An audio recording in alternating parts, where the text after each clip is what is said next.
So my wife Julia wisely suggested, hey, if you need to make up time, just say every other word. So that's what we're going to do today. I'll just speak every other word. I'm just kidding. Ha ha. Genesis chapter 32. So, if you recall last time I was up here, we were speaking about how God works at a glacial speed sometimes. Well, today it's a little bit different. We're going to talk about how God often moves at very fast speeds. And in fact, today we're going to cover about a 24-hour period at one point. And so if you could go to the first slide, we're going to move fast on some of this. This is a recap of where we've been, and there's a lot on this. We're going to walk through what this slide is all about. But we need to understand Jacob's history coming into chapter 32. So we're going to start at the lower left and go around clockwise to the right. Clockwise, that's the big hands and little hands for those of you, some people, telling time. Now in digital age. Okay, age 77. Jacob, he tricks his dad, takes Esau's name, tricks his dad. Not a good thing. Mom helps him, and she says, get out of here, go north. He's 77 years old. Now, that sounds like a very old age, but he lived into 150 or so. Isaac lived very late, so this is quasi-middle-aged, but the date is still important. 77, he flees north, and as he's going north, he stops at a place, and he has a dream. He's got a hard pillow, a rock for a pillow, and God speaks to him at this place and gives him this memory verse we've been studying, and then calls the place the house of God, Beth-El. And so he might have come up with a little tune, and you'll see there's little green, that's Jacob's footprints right there, little green arrows going north. And as he's going, he might have sang a song, and the song might have sounded something like the following.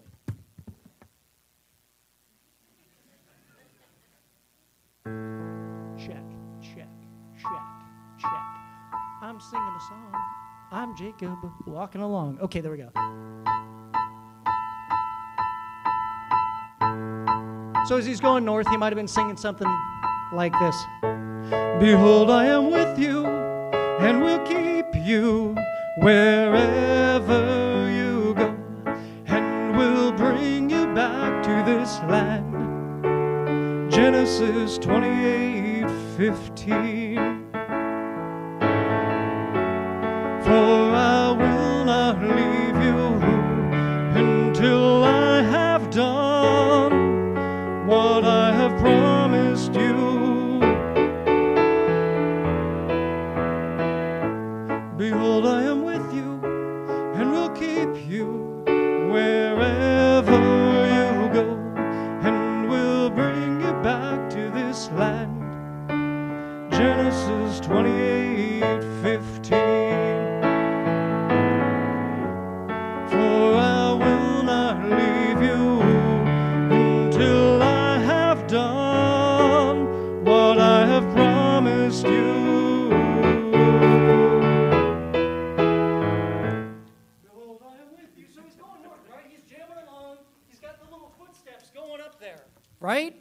And he spends 20 years up there with Uncle Laban, who doesn't treat him right, and he marries Leah, he marries Rachel, and then after 20 years, God commands him, and he says, return to the land of your fathers and to your kindred, and I will be with you. And now he's 97 years old, and he's headed back south. And the arrow, this is a little infographic here, arrow's wider coming down, because it's not just his little footsteps now. He's got a whole entourage with him. He's got wives and children and many, many animals, and we're going to see that.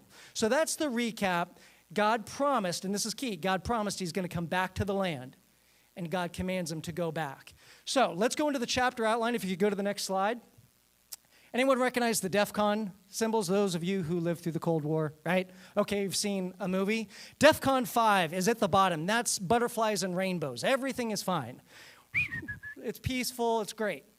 DEFCON 4, DEFCON 1, this is the national defense system. DEFCON war is imminent. DEFCON 1, rather, is war is imminent.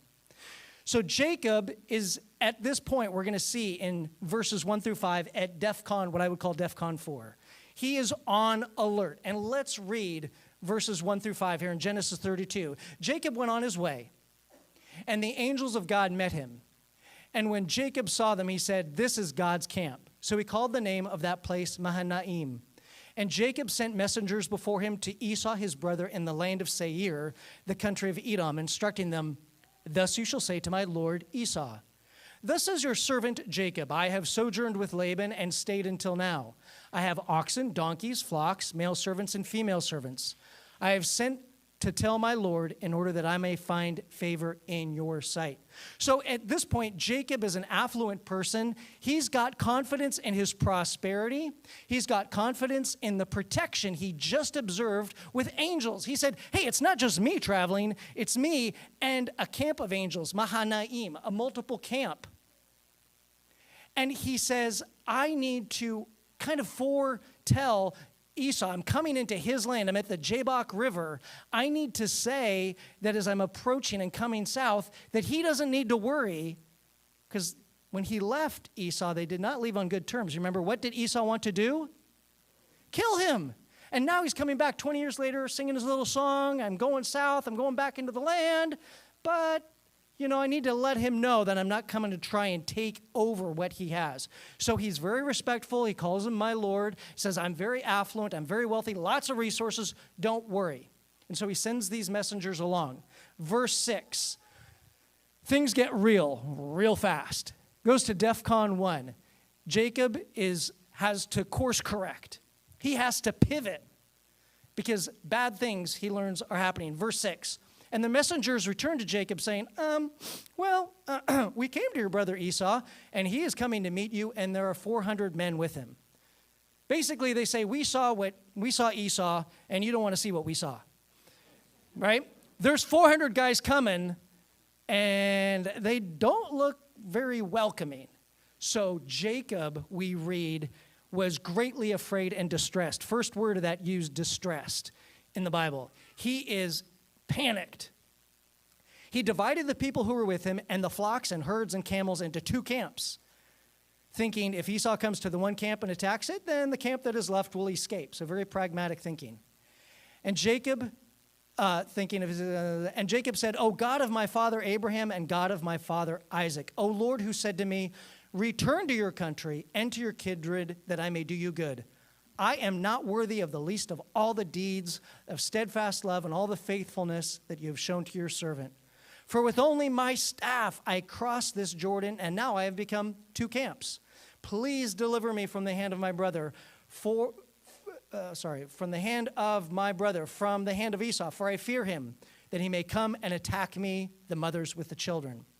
But you said, I will surely do you good and make your offspring as the sand of the sea, which cannot be numbered for multitude. So he stayed there that night, and from what he had, key phrase there, from what he had, out of his largesse, out of his abundance, out of that big arrow that he had, everything that he had, from what he had, he took a present for his brother Esau. And it's going to be 550 animals in total, if you want to know. 200 female goats, 20 male goats, 200 ewes and 20 rams, 30 milking camels and their calves, 40 cows and 10 bulls, 20 female donkeys and 10 male donkeys. Then he handed over to his servants every drove by itself and said to his servants, very strategic here, pass on ahead of me and put a space between drove and drove. He instructed the first, when Esau my brother meets and asks you, to whom do you belong? Where are you going? And whose are these ahead of you? Then you shall say, they belong to your servant Jacob. They are a present sent to my lord Esau. And moreover, he is behind us. He likewise instructed the second and the third and all who follow the droves. You shall say the same thing to Esau when you find him. And you shall say, moreover, your servant Jacob is behind us. For he thought, I may appease him with the present that goes ahead of me. And afterward I shall see his face. Perhaps he will accept me. So the present passed on ahead of him, and he himself stayed that night in the camp. That same night he arose and took his 2 wives, his 2 female servants, and his 11 children, and Dinah, and crossed the ford of the Jabbok. He took them and sent them across the stream, and everything else he had. So Jacob went from being confident, kind of like I got to make good with Esau, and then now he's got to course correct. Now he's trying to preserve his assets. He's trying to protect his family. He prays. He goes, God, remember you said you'd bring me back? Remember the sand, the seashore, all that? Remember, behold, you are with me wherever I go, right? He's like, God, remember, you got to protect me. Because he and Esau did not keep connected on social media. Esau never liked any of his posts. He didn't know if they were good or bad, so he was very panicked, very worried. He tried to preserve his assets. He prayed, and he sought to pacify Esau. And then we get into what this verse just hit me. And we'll go into this last part, and we'll spend the most of our time here in this wrestling piece. And Jacob was left alone.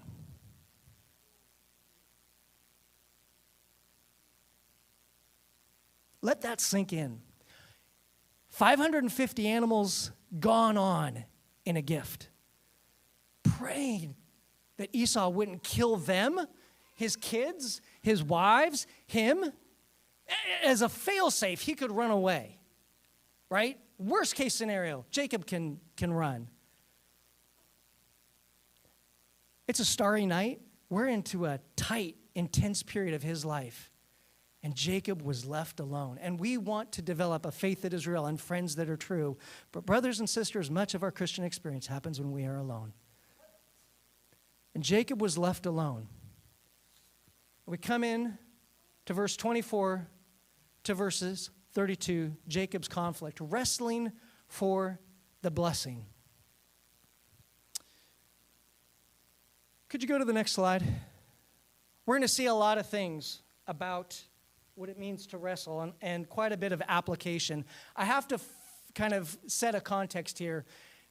This scene of Jacob wrestling with this man, it's a little bit like looking at fine art, where you go, oh, look at that shading. Oh, and I never saw that before, and the depth and the color. And there's a lot of dimension here and a lot of interpretations and a lot of applications. That's why we encourage you to read every week, right? Read beforehand and read it again and reread it. There's so much richness here, but just to set the stage, I believe what is happening here is an actual event with Jacob and a man, and I believe that the man is a pre-incarnate Christ, a Christophany. He is wrestling with God himself. And I believe there's a rich application to the Christian experience that we have here. So, let's read verses 24 to 32, and I know there's some wrestlers and wrestling fans in the room, and really to do this well, you can't read this standing up. It's a wrestling match. Come on, Olympics, right? So there's going to be a little of acting here. Acting. Okay. And Jacob was left alone. And remember, just to set the stage again, long day. He's got a guy approaching him now, a man. He's tired. He's tired. He's about to potentially lose everything he has, including his life or his family's life. And now somebody wants to come wrestle with him at night. Jacob was left alone, and a man wrestled with him until the breaking of the day. That's a long wrestling match. The word wrestling means to kick up dust in the Hebrew. So we're going to kick up some dust. Okay. When the man saw, see, front row seats. This is why you sit in the front. It's like a world. Yeah, right? When the man saw that he did not prevail against Jacob, okay? The way I see it, when Jesus saw that he did not prevail against Jacob fighting, he touched his hip socket, and Jacob's hip was put out of joint as he wrestled with him. Okay, Jacob didn't stop wrestling when his hip was put out of joint. Oh, I think that hurts. Then he said, "Let me go, for the day is broken." But Jacob said, "I will not let you go unless you bless me." And he said to him, "What is your name?" And Jacob here is thinking back on that song that he was singing on the way up, but he's seeking God's blessing. "Behold, I am with you. You will not leave me. You will not let me go. You will bring me back." He knows he's wrestling with somebody greater. He knows he's wrestling with God, we find out. And he's pleading, asking God for the blessing to fulfill what God has promised. God, you promised. I will not let you go unless you bless me. And he said to him, "What is your name?" Now, does God need to know? You know what's happening here? Confession. What does Jacob's name mean? Anybody? Bueller? Bueller? Yes, what is Jacob's name? Trickster. Awesome. That is the best definition. That is the perfect word for that. When was he given that name? When are people usually named? When they're born. He was born a trickster when he was born. Why? Was he grasping at the heel of his brother? And now the trickster is confessing who he is. What is your name? I am Jacob. I am the trickster. Then he said, your name shall no longer be called Jacob, but Israel, for you have striven with God and with men and have prevailed. Then Jacob asked him, please tell me your name. But he said, why is it that you ask my name? And there he blessed him. So Jacob called the name of the place Peniel, or face of God, saying, for I have seen God face to face, and yet my life has been delivered. The sun rose upon him as he passed Peniel, limping because of his hip. Therefore, to this day, the people of Israel do not eat the sinew of the thigh that is on the hip socket, because he touched the socket of Jacob's hip on the sinew of the thigh. So a couple things we learn here. A couple things, and then we'll get into some applications. First of all, it is divinely timed. This is no accident when this happens. God defines the time and the place. In fact, the word wrestle in Hebrew is abak. And guess where they wrestle? We call it Jabbok, in our nice Americanese, right? It's in the Jabbok River. But in Hebrew, it's Ebok. He wrestles at the Abak by the Ebok.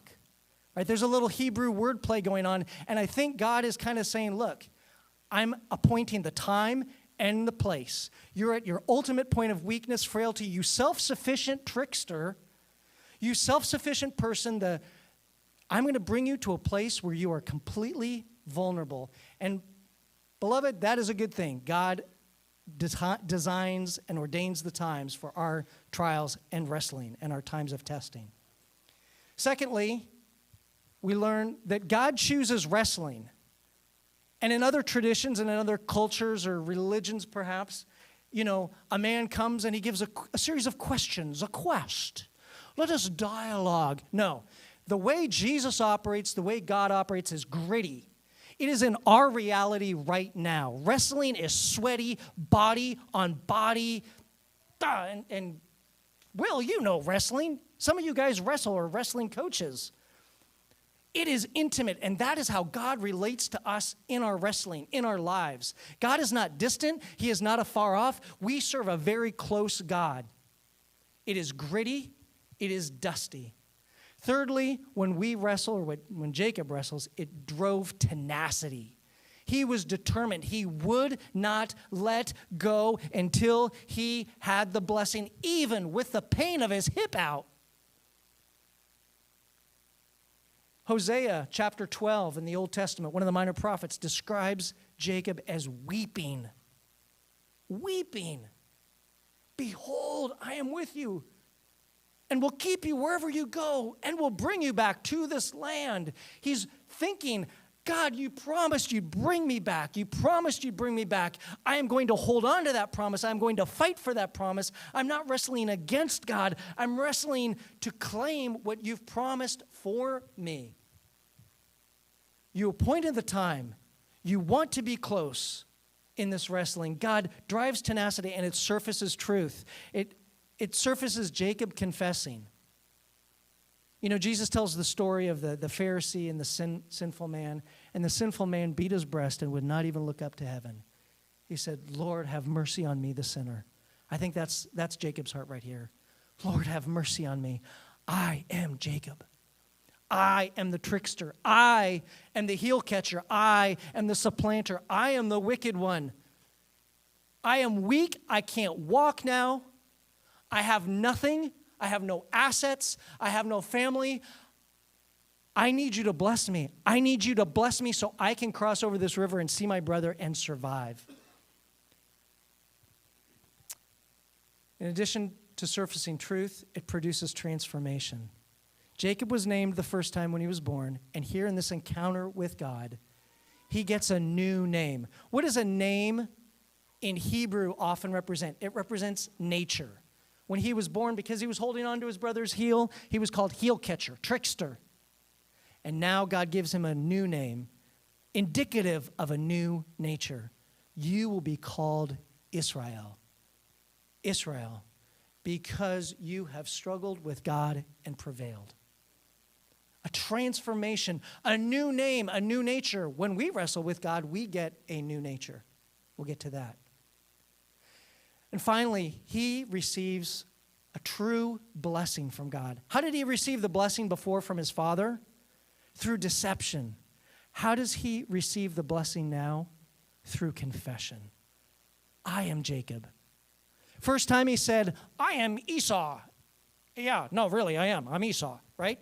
And this time he confesses, I am Jacob.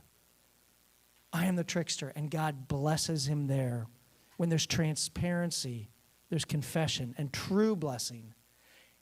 And when Jacob wrestled with God, it brought about a timeless dependence, a limp. You know, Jacob could come back and say, you know, I met God last night, and my walk will never be the same. Jacob's limp was a continual reminder of his dependence upon God. In fact, in Hebrews 11, in the Faith Hall of Fame, Jacob is mentioned, and he's described as blessing his sons, leaning on his staff. For the many, many decades that Jacob lived after, he walked with a limp, reflective of that time he had with the Lord wrestling. So, how about for us? When do we wrestle? Well, I would say in two ways. In times of crisis and during life's complexities. In times of crisis, we've done all that we can do. We're like Jacob. We've done it all. We can't do anything else, or it's out of our control, right? The police chaplain knocks at the door, or the family member calls you on the phone and says, I have something I need to tell you. When our day starts typically, and then it goes way the other direction, and you're in a crisis. We wrestle during life's crises, and we've all, the older you get, the more of those you experience. You know what I'm talking about. You wrestle. Sometimes those wrestling, it lasts all night. Sometimes it lasts for years, these crises. But we also wrestle in daily life. Beloved, we're alive. If you are wrestling today, take comfort, you are alive. Only the living wrestle. We are seeking to bring God's kingdom to earth, and life is complicated. We have ethical dilemmas. We have relational challenges, spouses, children, parents. We have theological questions, right? How can a good God allow? We're wrestling with this. How does the Bible say this, and yet this is happening? I wrestle with that stuff. Do you? I wrestle with these things. That shows I'm alive. I'm not trying to fight God. I'm trying to see, how do I bring God's kingdom to earth? How do I apply God's promises to my present reality? How do I apply His word to my world? That takes a tremendous amount of effort. It often happens alone. It often happens late at night, right? The brain's... We're trying to figure this out. We're reading the scriptures. We're talking to people. We're desperate to know, God, help me sort this out. That's, I think, the kind of wrestling that Jacob had. True Christianity, we do not escape from this world. We engage with Jesus in a dusty, gritty way in this world, presently. He gives us His Holy Spirit to empower us to live and execute the life He wants us to live. There is no secular and sacred. This building, this room is no more sacred to God than the round table pizza over there. God is everywhere. He is in all things. In our gritty, nasty, messy life, Jesus wants to be right in the middle of it, wrestling with you. He is wrestling with you. And I know we're all wrestling in one way or another. I can almost guarantee it. And if you're not wrestling right now, you're about to, or you've just come out of a wrestling match. because life is difficult. But here's the final thought on that. Hebrews chapter 12, verse 2 says that Jesus, the author and finisher of our faith, or the founder, different translations read it differently, but the Greek word under there has the word first, okay? You could call him the founder, the entrepreneur, the leader, the pioneer. You pick your choice. But Jesus went first. And did Jesus wrestle? You better believe it. In the Garden of Gethsemane. What does Jesus say? He said, when he was alone, by the way, he knelt down and prayed, saying, Father, if you are willing, remove this cup from me. Nevertheless, not my will, but yours be done. Jesus, perfect God, perfect man, he wrestled. And there appeared to him an angel from heaven, strengthening him. And being in agony, he prayed more earnestly, and his sweat became like great drops of blood falling down to the ground. Take courage. Take hope that Jesus went before us. He wrestled for you. For you, for you, for you, for me. And for everybody else out there. Jesus wrestled for them there in the Garden of Gethsemane. And he calls us to wrestle too. We're going to pray in just a second. I'm going to be quiet for just a moment, kind of let the dust settle. I kind of went fast, a lot of wrestling. Let the dust settle just for a minute. I'm going to be quiet, and then I'll close this in prayer. So just a moment to reflect.